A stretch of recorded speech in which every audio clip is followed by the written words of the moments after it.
And then let's move forward a little to Saquon Barkley, man, the other side of things. I mean, he's been – and it hasn't just been him, man. I was watching closely the last 3 games. That interior O-line that was so dominant last year, getting pushed inside and just blowing guys off the ball, it's not happening. It's not happening this year. And I've heard lots of talk about, Saquon's not hitting the ball. He's a little hesitant. He's bouncing sideways. Well, that's because there's guys in the gaps. They're not getting the push that they normally get where he'd get 4 to 6 yards downfield before contact. And again, that's the way it's going to be all year because that's what they're going to look at. There's more run stunts and run blitzes that I've noticed this year. That's the focal point, man, of defenses. Yeah. And let's also talk about the Rams being pretty good, right? The Rams are a good football team, and they have a good front seven.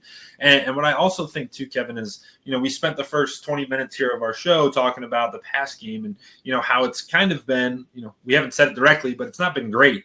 And so teams have been able to kind of sit up and bring you don't have to account for 2 deep safeties to cover up everything deep because the Eagles haven't pushed the ball down the field. Well, when you start pushing the ball down the field and getting some success, then guess what? You have to remove a guy from the box. And now you have advantage in the box. And now Saquon can run into advantageous situations.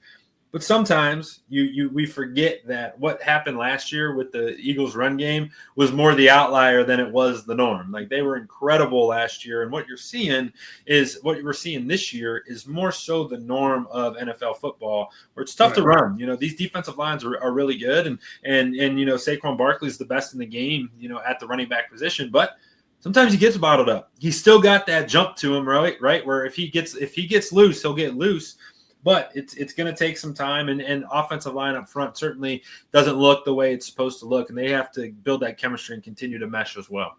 Yeah, no doubt. And you could see it, though, and you mentioned it, stretching the field with A.J. and Devontae is critical. Adding that second deep safety is everything. I mean, that's the numbers game that's played in the NFL. We talk about the Rodgers and Adams. They used to just put Adams out on the one side, right? And if there was only one safety and he's out there one-on-one, they're going to him. I don't care what the route is, they're going to him. Now they have to start creeping that second safety out there, right? Now we got numbers in the run game, or we got numbers if we throw the ball to the right.